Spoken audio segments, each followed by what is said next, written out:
Prepare yourself to be blown away by the seismic sounds and scrutiny of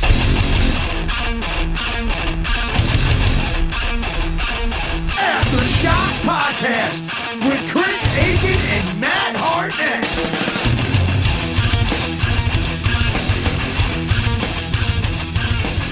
All right, well, here we go. Welcome to another episode of the AFTERSHOCKS Podcast. And joining me and Chris on this episode is a gentleman who's an iconic producer in the world of hard rock and metal, especially in the stoner rock, and doom metal realms. His extensive and exceptional resume includes producing records for, numerous bands, including Grammy Award-winning High on Fire, Sleep, Cathedral, Melvins, Mr. Bungle, Orange Goblin. We can go on forever. And he's also quite the bass player, too, and he's here with us to talk a bit as well about his current band, the psychedelic doom powerhouse out of Oakland, high-tone son of a bitch, Mr. Billy Anderson. Billy, man, thanks for coming on. How you doing during this whole pandemic madness that we're dealing with? Yeah, man, it's kind of crazy, right? Sure. It seems like really surreal to me. Like I pinch myself once in a while to make sure it's actually real, Yeah. kind of suddenly and but yeah, I'm okay, man. Hanging in there. Cool, man. Awesome. Didn't slow down working that much. I had a few things postponed, but for the most part, I've just been steady, same old. I've had time to do a lot of, projects that might not have gotten done had there not been quarantine. Like a lot of people are coming out with like quarantine projects, I'm sure you've been hearing about that kind of thing. Like people want to build a studio in their house or record that cover they've always wanted to do. And I've been taking part in that a little bit, like, doing some covers with friends. And I actually started a new band with my friend Uta, who was the singer in Witch Mountain for a long time. Oh, very cool. We just decided we did a couple of covers and we decided to make it a real thing and started writing originals. So it's been fun in that end. But yeah, I've just been playing a lot, man. Playing a lot and still working a lot.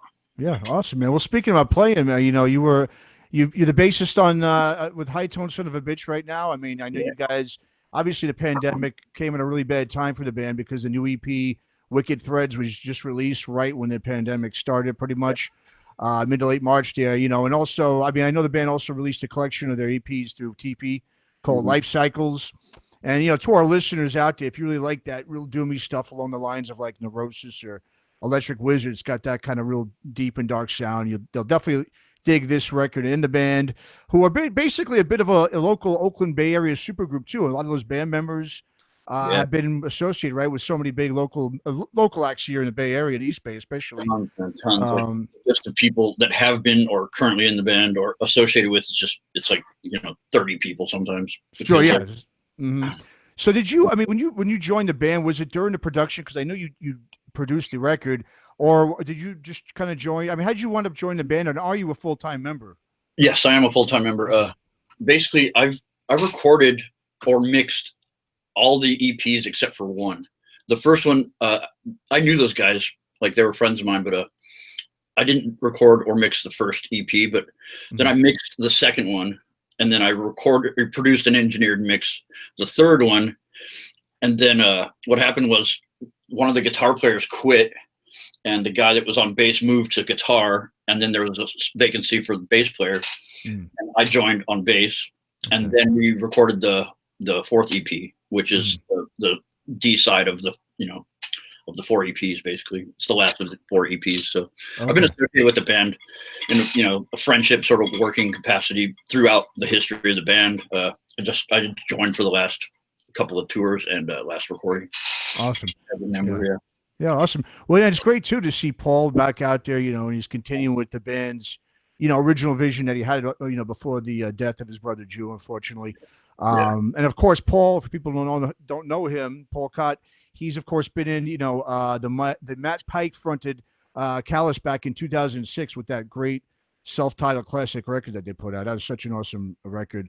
Obviously it's a lot different than, High Tone Son of a Bitch, which to me has more of that post-doom, sort of even like a goth feel to it. It's very melancholic. So how cool is it though? Obviously, and Matt Pike, he made a guest appearance on the record as well, right? Played some guitar in there. Matt and I are basically neighbors. He lives like a mile and a half from me here in Portland. And, Paul had actually asked him, or we kind of both asked him to be, to do a solo on one of the songs, and he of course agreed. And Matt just came over and shredded solos for like an hour, and that ended up on that tribute song. But yeah, Matt and I are actually collaborating on a new thing too right now. Matt has a project going on that I'm recording. I'm playing bass on too. Excellent. Well, Billy, I'm curious for you. I mean, first and foremost, anybody that looks at your website or just at the collection of music that you've produced, it is so extensive. When you, dude, I don't believe it sometimes. I look at it and I don't believe it because I've gotten recorded. It's insane, but I have to wonder for you, being in a band that you're working on. That's got to be the hardest challenge of anything, because at least when you're working on somebody else's, you've got them to say, okay, this is good. Right. For you already try to go in as technically perfect. How difficult is it for you to know your limits on your own music? It's kind of hard, to be honest, because I'm used to the playing and recording thing just because I've always recorded my own bands. That's kind of why I started recording in the first place, is recording my own bands. Okay. Engineering came as a sort of side or a byproduct of being a musician. Like, I just started recording because a band I was in, just after high school, went to record, and the guy that ran the studio hated us, and he showed me how to hit record, and that's how it all started. But came out from a musician's perspective. I've always recorded my bands, but don't let that fool you into thinking that it's super easy to do, because just because I'm used to it, there's a rabbit hole kind of thing going on where I don't know when to stop mixing or adding stuff sometimes, or in this particular band, my bandmates sort of bring me back down to earth when I start getting carried away with it, because I'm like, we could do more stuff here, and I'll have another mix ready tomorrow, and I'll mix 50 of a song, I don't like to sound good enough kind of things. I'll just keep pushing it. Sure. It's kind of a system of checks that I would have with any band that I'm working with. No question. It's what I'm doing. But yeah, I have to record and play at the same time, which is a little bit difficult, but at least I'm used to it. Sure. Well, Billy, we did mention, and you mentioned it as well, the list on your website, which I'm going to guess is probably not complete, because it would be impossible, I think, to have everything listed there. But yeah, there's a bunch of stuff that's not on there for whatever reason. I haven't updated it in probably 6 or 8 months, maybe. Also, but yeah, I didn't include everything because it's like a comprehensive list basically. Sure. It's stuff that I had I don't include a lot of stuff that I just mixed. Uh-huh. There's a ton of stuff that I've only mixed. And songs on comps and things like that. I don't include a lot of that stuff, but sure. Yeah, it would be hard to include everything. People write me sometimes and they're like, why am I not on your discography? I'm like, oh shit, I forgot about that. It's not important. Don't get me wrong. It's just so many things that, I've been doing this 33 years now. Yeah, it's crazy. Well, yeah. I have to, if I ask no other question, I have to ask about Disco Volante, the Mr. Bungle record, which I'm a huge Mr. Bungle fan. In fact, you have filled countless thousands of hours in my ears with anything Patton has done, because I'm a huge Mike Patton guy, and you've done most of his stuff. Yeah. I've gotten to work with Mike a lot, but yeah, those records are picture of a brain and then a bite taken out of it, cookies with bite. That's how I thought that I looked after those records, especially that one, because that was the first thing I did with those guys. Well, right. I did a demo for that album before that, which was a week, but that album took 9 months to record. 9 fucking months, and it's right. Wow. Yeah. How did you even know? This is kind of the question I have. You do a record that is unlike anything in recorded history. And I mean anything. There's no boundaries. There's no logic. There's no 4/4 time. There's no prescribed vocal parts per se. How in the world did you, as the producer, have any sort of vision to what to put where and how to make it work? Because it does work, but I would imagine that you could put 50 other producers in that would not be able to make it work. Yeah, I don't know, man. It was just like kind of crazy time because this was before Pro Tools was like much use. Like so that was all on tape. So there was a lot of like finagling, what to put on what track, and like my mind was constantly occupied with how the fuck are we gonna fit that thing that they're talking about doing on the tapes that we have. So we would have like tracks that had like one part of a song, you'd have like a hand clap for a second, and then all of a sudden a vocal comes in, and so like my brain was just like full of like just ways to get everything that they wanted to do on the tape. You know what I mean? Like I would say I was less of a producer in that scenario, more like just like a collaborator and an engineer. Like definitely production stuff came with like how to get the sound they're describing kind of stuff. But they're definitely in charge of what gets recorded. Like it's all their ideas. Okay. But like production stuff I did on that album was like, how do we achieve the sound that they're describing? Like in a technical way. Like how do I take a description that's like colors and translate that into like a microphone and sound? You know what I mean? Like that's the kind of production stuff I was involved with. But sure. And that it was just like being a band member at that point. Like everybody had an equal say in what happened and the way we got there. And it was at the time it was a lot of fun. I mean, I was exhausted. I think I took 2 months off after that record because with a 9-month album on tape, there were definitely some technical problems and a lot of logistic nightmares and traveling. Like for instance, we had to go to LA because we couldn't find a mixing board in the Bay Area that was big enough to accommodate the amount of tracks we had. Right. Things like that. Do you find Mike Patton, the artist, easy to work with, hard to work with, or a special kind of talent to work with? Kind of both. I mean, I never found him really difficult to work with in any way because he does know what he wants. Like he's really direct about what he wants, which makes my job easier. Like it's a good space to be in for me. Is like the pressure of getting it right. There's no slacking with a guy like him or Trey or anybody in that band for that matter. But like, he knows what he wants and he's very deliberate about getting what he wants. He doesn't necessarily know how to get there technically, which is where I come in. But like, it makes my job easier. So I don't find him difficult to work with at all. He's super talented. That guy can do anything with his voice that he can think of. Like who do you know that can think of something and actually pull it off? Anything they can think of. It's kind of easy to me. It's fun working with him because he's kind of hard ass about what he wants, but it's fun getting there. Right. Sure. Yeah.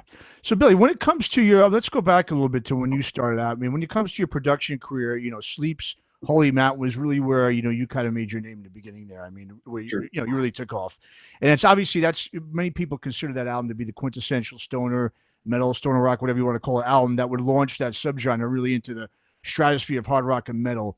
And of course, in that point, it was the early 90s. You had, thrash was kind of on the demise. Grunge was on the rise. And Sleep had a lot of that Sabbath 70s, sound that was unconventional in terms of its vocal style and it's like trance-like atmosphere within the music. But of course, that at the time grunge was very 70s based as well. Yeah. You were obviously here in the Bay Area. You were here back then. You saw it all happen. Take us back a little bit in terms of that scene, the stoner scene back in the days, between what was happening with the demise of thrash as well as like the rebirth of that 70s style. Did that really open the door for a band like Sleep at the time, for a whole subgenre to kind of come in and peel off and attract fans? Or was it really just its own unique thing that people kind of rallied around? Because I mean, there was other stoner bands that came out at that time too, like Caius and so forth, but they were more punk based and more upbeat than, a band like Sleep was. Yeah.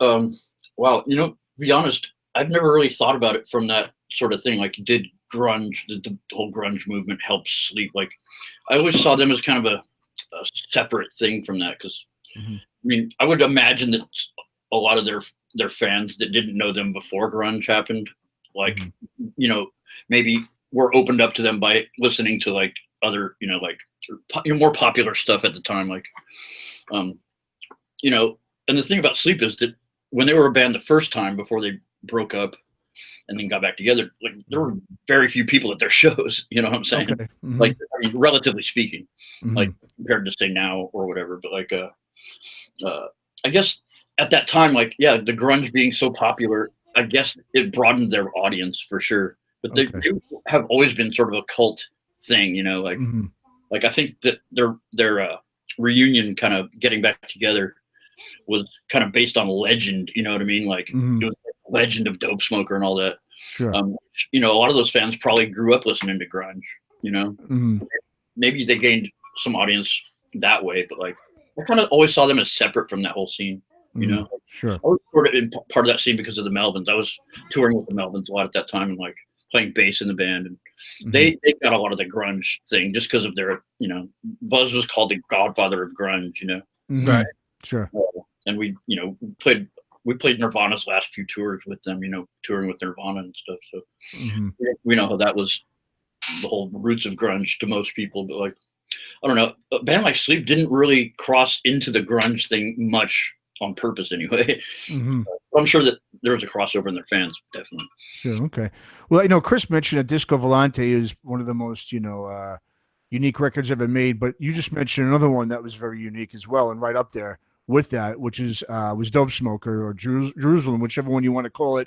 You obviously did that record, a record that was an hour-long song, and obviously I know there's been a lot of history. I've, of course, talked about that. I mean, the band's label London Records didn't like it, obviously, very much. Not a pretty hard thing to market, and obviously it made it sort of a legendary record because of just the whole whatever, just the whole workings of that, what happened with the record company and so forth. If you don't mind, just give us really just a little overview of, the making of that record. The record took 4 years to make, right? After Holy, Mountain came out, which is a lot of time for fun. There was definitely a big gap. Like they had written the song over a lot of time, and like they had played it out a few times, and it was very different from how it got recorded. Like it was a lot faster when they were playing it out, but they started feeling like maybe they were sort of giving away their because before Dope Smoker got recorded, they had been playing it out, but they stopped playing it out because they felt like people were gonna it was like too big of a preview to what the album was going to be, and they had this whole concept album, so they stopped playing it out until it was recorded. And there was a big gap of like 2 years, in that time where they weren't playing out, and they were working on getting signed, because even before that album got recorded, there was like some drama. Like they were on Earache Records, and Earache wouldn't let them out of their contract for less than a certain amount of money, which is why it took them so long to sign to London and all that. Okay. Shit. It was kind of a nightmare before it even got recorded. There was like this big gap where they were just practicing that song over and over, but not playing it out, Right. Because of their whole label shit, and they didn't want to give away the song before it was recorded, kind of thing. Sure. So, but they just got so like embedded in that song for like 2 years before it got recorded. So by the time we actually got to go in the studio, it was like, it's like a dude who's been in the army for 8 years and hasn't had sex or something. They're just like, and we got in the studio finally, you know what I mean? It was crazy by the time we actually got there. But great shit about that album. It was a really hard album to make just because of all that drama and many other things. But sure. Let me ask you about one that was not necessarily commercially big. It's, in fact, I'm probably one of 50 people that own it and absolutely love it. But like Sheep Led to Slaughter, the Crisis record. I love that. I was a big fan of Karen from day one. She's kind of weird. I've known her a little bit, and she's kind of weird. How was she to work with in an extended period of time in an extended environment like that? She's amazing, man. Like I'm still a huge Karen fan. Like, we were friends. I was a big fan of Crisis well before we recorded, and I would go see them whenever they played. And like my band would tour through New York, and we would play at like CB's, and they would either come to our show or we would play with them a bunch of times. And like, I'm a huge fan of all those guys, but like Karen and I get along. We actually played in a band together for a little while. I don't know if you knew that. I didn't know. It was like 2008 in San Francisco when she had moved to the Bay, and we started a band with Aaron Gregory from Giant Squid. Okay. We were called Good God. It was a great band. It was like, kind of Crisis-y along the lines of Crisis vocals, but like kind of heavier, slower. But anyway, what happened was I broke my hand and I was out of commission for like 2 months, and Aaron had Giant Squid to tend to, and Karen wasn't sure what kind of stuff she wanted to do. But actually, about 2 years later, Karen started forming her Karen Crisis band with her then husband Davide, and she actually asked me to join to write riffs with him, which I did. And then my house burned down, and I left the Bay Area. So we've had failed attempts at being in a band together. Well, and the one thing that was so amazing about that record was that it was such a stark contrast to the record before. Now, I know there was a period of time between, but if you listen to The Hollowing and then you listen to Like Sheep, it is such a hard left, which I thought was perfect for her, because she was, when you go from Death's Head to The Hollowing, it just sort of fit. It was very conventional movement. And then you really twisted it another direction. That's one thing I've always liked about Crisis is like each album is a very different animal, if you go through their history, and even with their that band, what was the name of the band they did for a little while? Skullsick Nation. Oh yeah. I laughed because it was a weird period for them, but yeah, man, each album is really different. And by the time they were writing material for the Like Sheep Led to Slaughter, they were like, I don't know what happened, but they had migrated to California, and something about them got more gritty somehow. Like you would think moving to like the beach would have done the opposite, but they got just way kind of harder or more pissed off or something. I don't know, but they made it very clear that they wanted to make a very raw album. Right.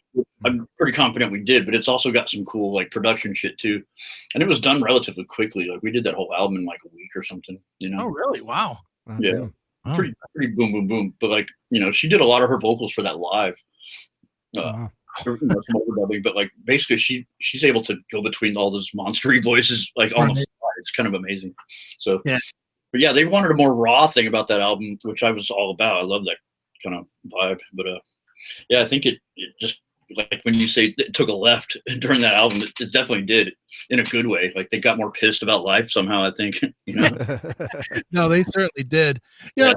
Two other records I wanted to talk to you about, and it's really more because I'm curious if you take personal pride in when you work with a band and they accomplish what is their hallmark records. And the two that I'm thinking of, and I'm sure there's probably more you would list, but is the Neurosis record Through Silver and Blood and Dope Sick with Eyehategod. I think both of those are like the absolute moment that both of those bands hit as hard and as perfectly as they could.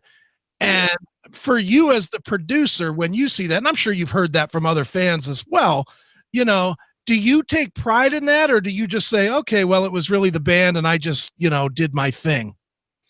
I mean, I got to take some pride in it because like, I was there and like part of it, and I think I'm very lucky with the timing of some of that stuff. Like I caught Neurosis and was friends with them during their best time, in my opinion. And, I think a lot of other people's opinion too, like Enemy of the Sun and Through Silver are their best albums, not because I did them, but because that was their best period musically. Like they were, like on the raw, like, still living in Oakland and pissed off about the world. And like, at the time it was like, everybody was kind of down and out a little bit, but like looking back, those were their best records to me. And like, I'm lucky to have been there at that time, but also we worked really hard on those albums, like there were, especially that Through Silver record, that was done under a lot of like really, really hard circumstances. So anytime you get through something like that, I have to be proud of it, because it was so much work, blood, sweat, and tears, literally,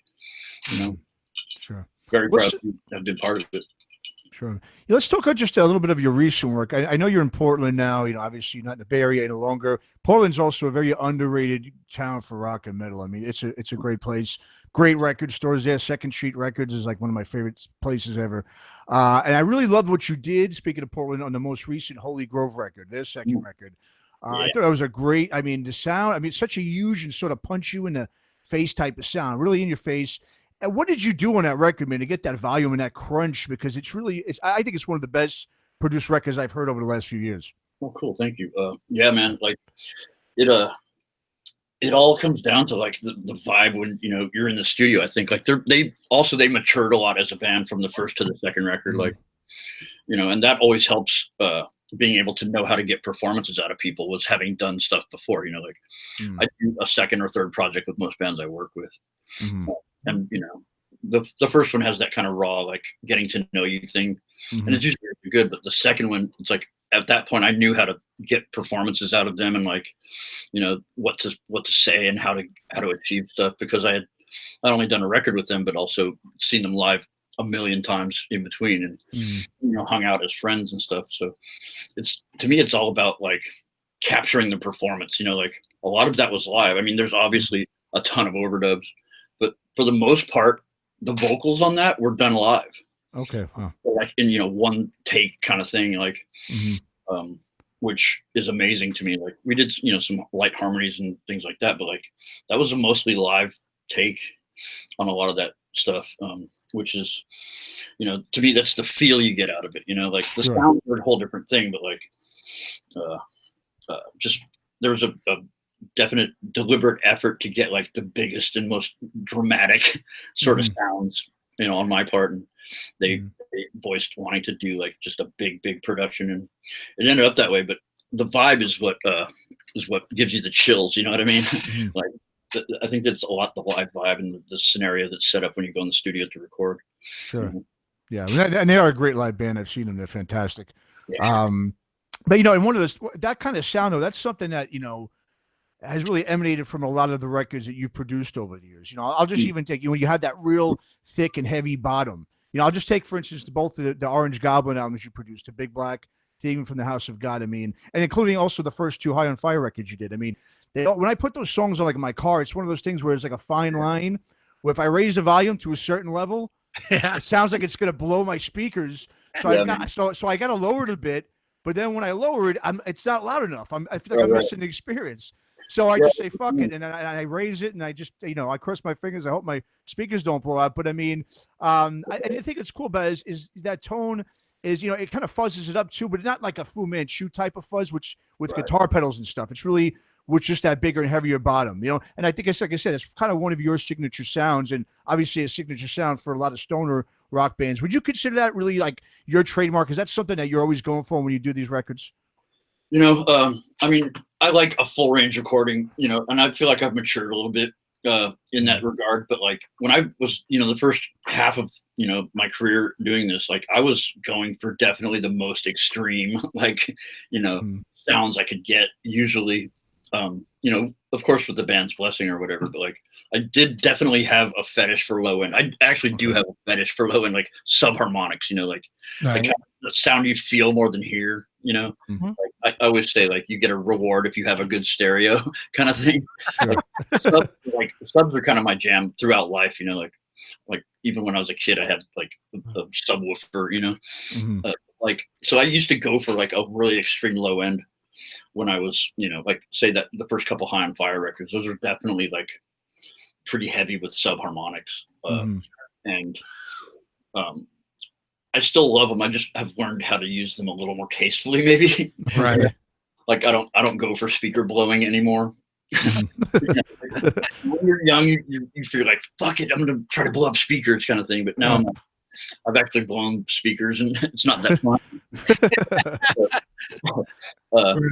Maybe matured a little bit, but I've always loved a big production. Like even, before I started producing records, I love records that are just big sounding and feeling, Sure. It could be any kind of music, but just big production, like The Wall and like, things like that. Just a big, huge production with lots of layers.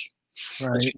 That's kind of why I do this, Sure. It is first time through, Is one of those records, and I've always been curious about this, is the Brutal Truth stuff that you did, is that organic or is that really, really engineered? Because that's another one that's so odd of a listen. It's so abrasively odd, the EP or the Sounds of the Animal Kingdom? The Animal Kingdom. Yeah. That was a weird one because like I had a little trouble translating like that velocity of music, like blast beats, into like a heavier thing, and they didn't necessarily want like a big low end like heavy thing. They just wanted it really clear, But there's no triggers on that. There's no like drum triggering. There's no it's all pretty organic.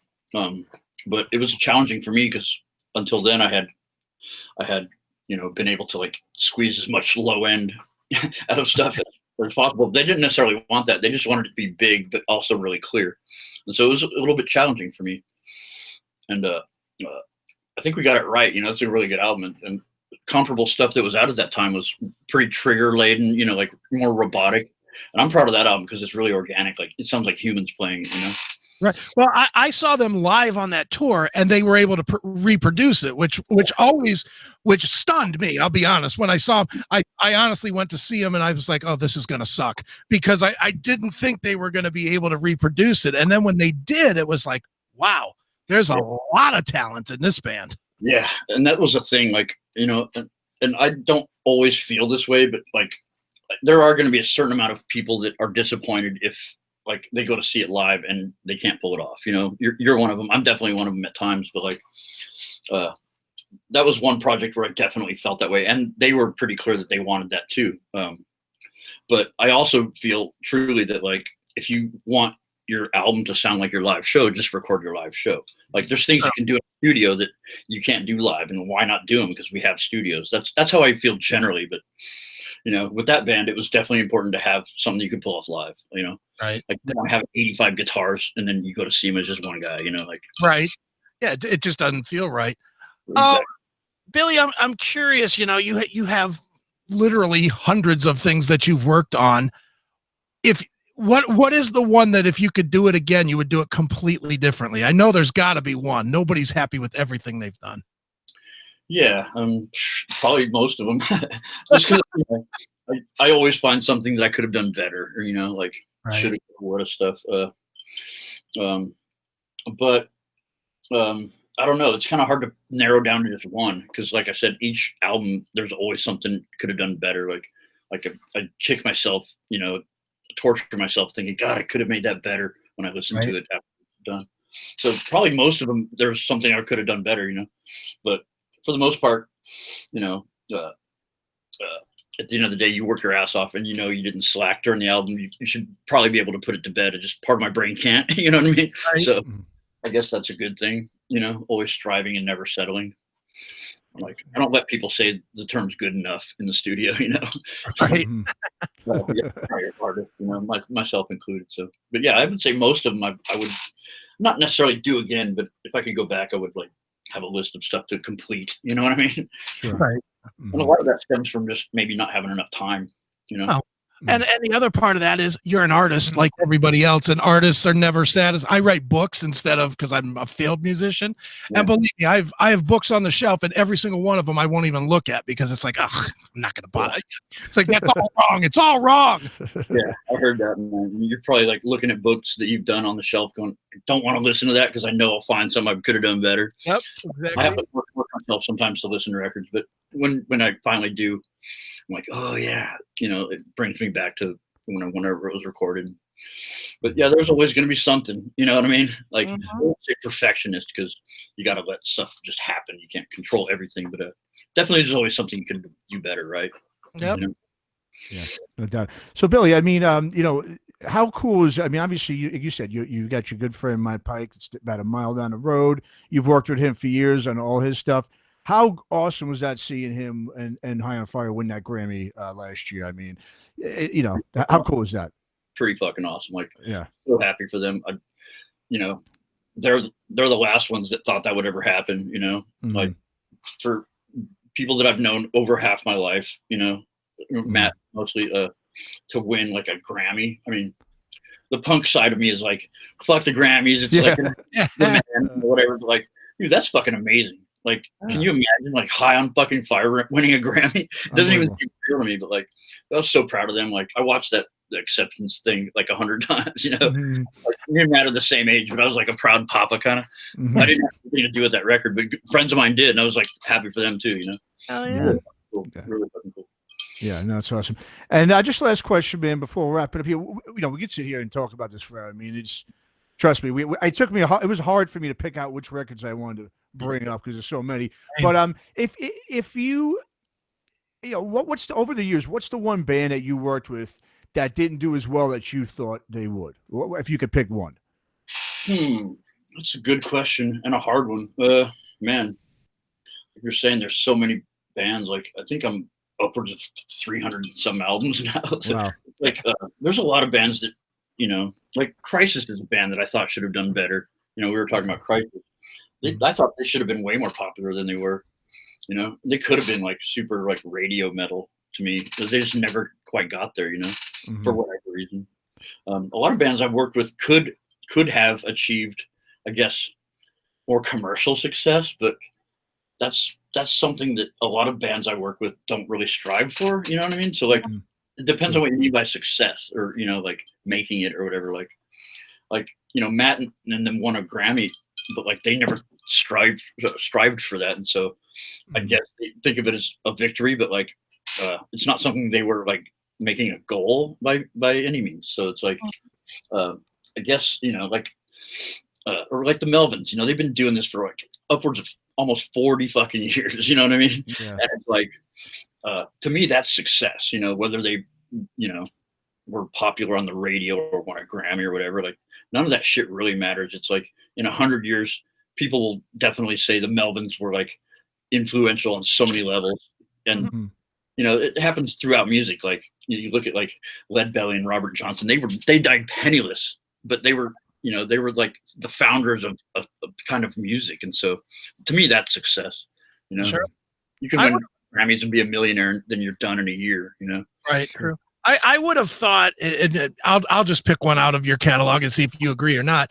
I would have thought the Big Black from Orange Goblin would have, because not only is it a brilliant record, but it came out right at the same time as Queens was popular and Fu Manchu was big, and it was right at the end run of Caius. So there was a lot of commercialism into that sound at the exact time they put out their peak album of all time, which I think is the Big Black. And I was surprised when that one did. I was working commercial radio at the time, and we played the shit out of it, and it just didn't catch, and I don't know why. It was weird. They were pretty like friendly as far as like being able to be played on the radio and stuff. Like a lot of the songs are really long, but like there's a couple of songs on that record that are like, holy shit, this could be on like alternative radio almost. Yeah. And I guess it was on like college radio quite a bit, but like it's definitely more of an underground album than you might think it would be. Like I agree, man. Like Queens was out, then a bunch of other bands that got more popular, and I gotta believe that was either just like a weird fluke that they didn't get up that high, or maybe their own design, they didn't want to be of that sort of thing. I don't really know, to be honest. They're definitely like masters of their own thing. Like maybe they didn't want to get on that level. I don't really know, but yeah, I agree with you. Yeah, great.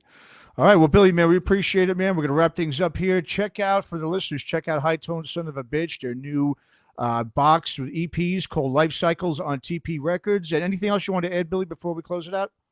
Not that I can think of. I'm currently working on the new Leviathan record. That's going to be a monster. Check that out when it's out on Profound Lore. Nice. Yeah, we've been making it for about a year now. Wow. It's going to be a beast. It's all Jeff, 100% Jeff. He's a genius and a madman. But yeah, check that shit out when it's out. All right, fantastic. All right, Billy, thanks so much, man. And hopefully we could do this sometime again. I still got a lot of questions for you. So yeah, come in. All right, awesome. Appreciate it, Bill. Take care, man. Stay in touch. All right, take care, buddy. Take care. Thanks for listening to Aftershocks. For more episodes, go to our website at www.aftershockspodcast.com. Visit us on our Facebook, Instagram, and Twitter pages for more news and information on the podcast. And be sure to subscribe, listen to, and review all episodes on YouTube, Spotify, Apple Podcasts, and all other podcast platforms. For your music listening pleasure, visit our website or go to www.shockwavesradio.com. For all comments and questions, please email us at info@aftershockspodcast.com.